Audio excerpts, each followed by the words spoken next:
Next week, we'll be in Titus chapter 2, and of course, there's going to be a number of significant things for us to examine, but I'm approaching it from the perspective of the idea of sanctification that is taught in this chapter.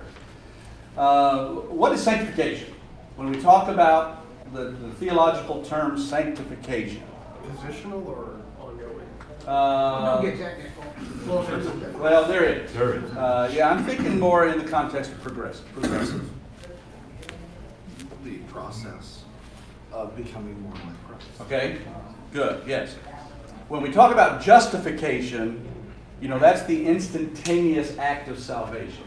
And God says, forgiven, judicially, we are forgiven. It's just as if we had never sinned.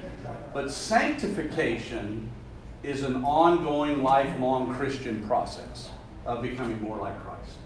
And so Paul is telling Titus, and I find it interesting, and I have it in the context of this lesson, that Paul, does anybody remember, how long did Paul spend in Ephesus where he left Timothy in charge? Was it 2 years? 3. 3 years.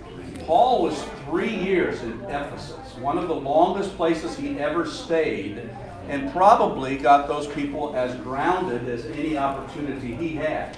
Then he left Timothy in charge. But in Crete, he didn't spend a lot of time there. We don't know exactly how long. But the young Christians in Crete needed probably more instruction. That's why really Titus is a little bit more hands-on as he's giving instruction to Titus on how to prepare these young believers and make sure they're aware of the challenges that are coming and how they should live. And so chapter 2 of Titus is really emphasizing that. So I did choose the word sanctification as far as our subject, and then our objective statement: every Christian can live a God-honoring life by following these 3 steps of sanctification. Okay, and of course the key word there is steps, unless Kevin changes it. Okay, you're welcome. Baby. And the 3 points that I'm developing are these: the step of sanctification in word, the step of sanctification in deed, and the step of sanctification in hope.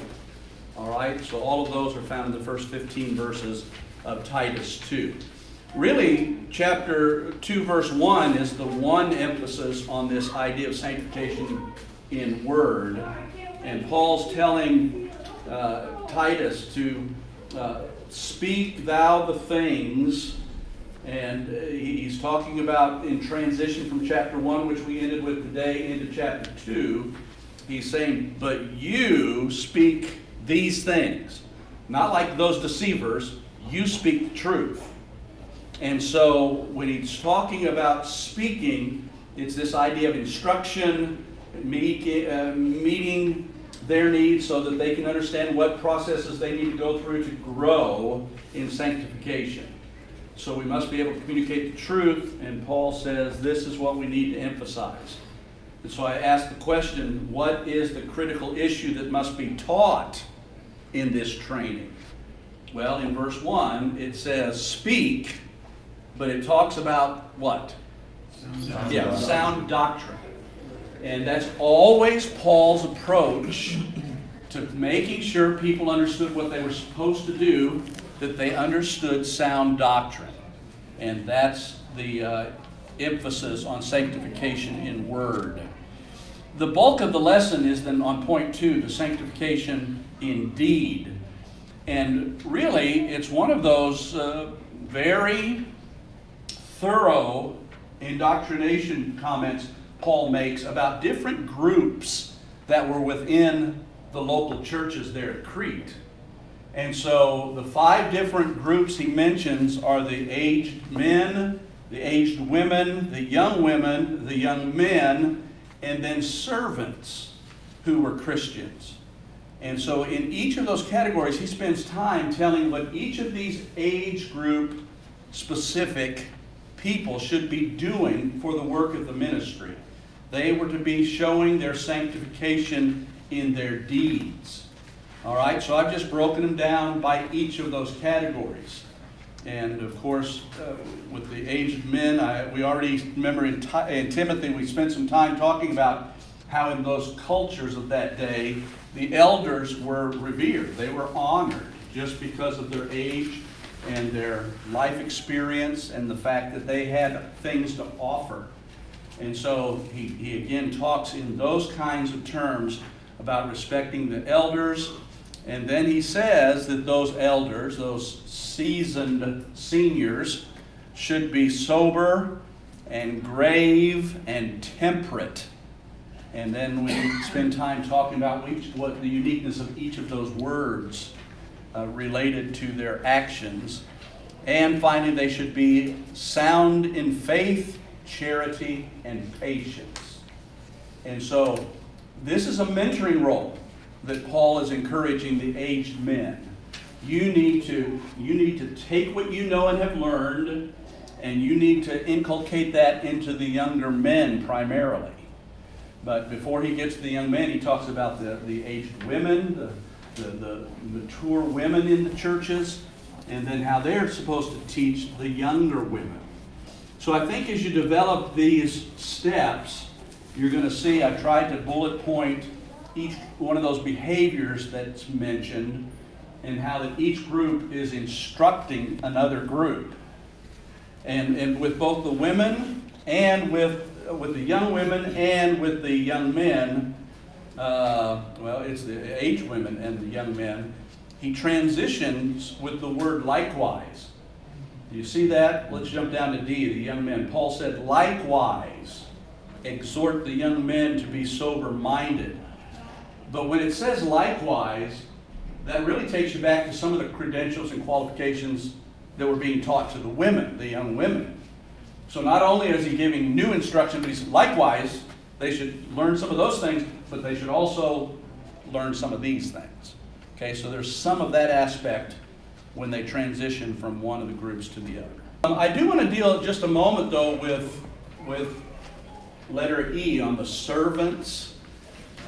Paul has often been criticized because he speaks to and instructs those that are slaves within the Roman Empire. And there are a lot of people that criticize Paul because he speaks to people who are in slavery and tells them to be good Christians. And almost as if he should have stood up and said slavery was wrong. Well, the point of that is, Paul had no authority within the Roman Empire to stop slavery. And so what he is addressing are those people who are within that culture that are still enslaved. And a vast majority of the early Christians that came to know Jesus were people who were in bondage within the Roman Empire. They were slaves of other people. And because their condition was so bad, they found a great hope in the fact that Jesus had died for them too. And for them, they could never see a way out of their lot in life. So in order to look forward with this great anticipation, slaves turned to Jesus in mass, huge numbers. Even to the point where the Roman Empire started realizing this is a threat to us. There are way too many Christians, way too many slaves that are becoming Christians. And if they mobilize in some way, they could be a real challenge to our empire. And that's why persecutions started in the Roman Empire by the emperors. 10 distinct persecutions that were directed by the emperors of Rome over time. So, but I do start the line. You remember we addressed this in 1 Timothy chapter 1 even, where it says that Paul calls the idea of slavery the sin of men stealers. And so he does point out the fact that this is a terrible blight. But for those who are in it, they needed to behave this way. And so they were to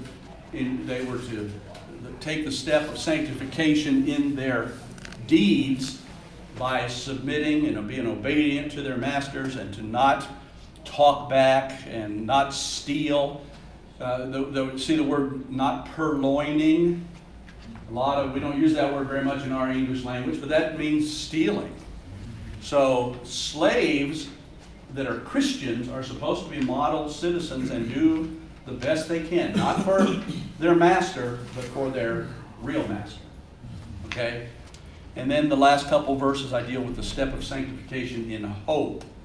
And this is certainly emphasized there in verse 13, and where it says we should live soberly, righteously, and godly in this present age. And what is it that is our hope?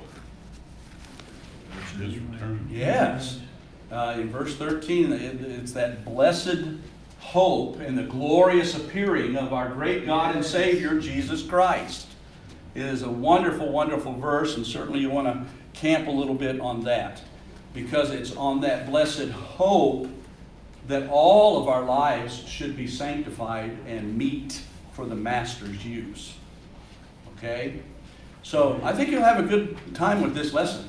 It should be a good way for you to develop it, following our scope approach.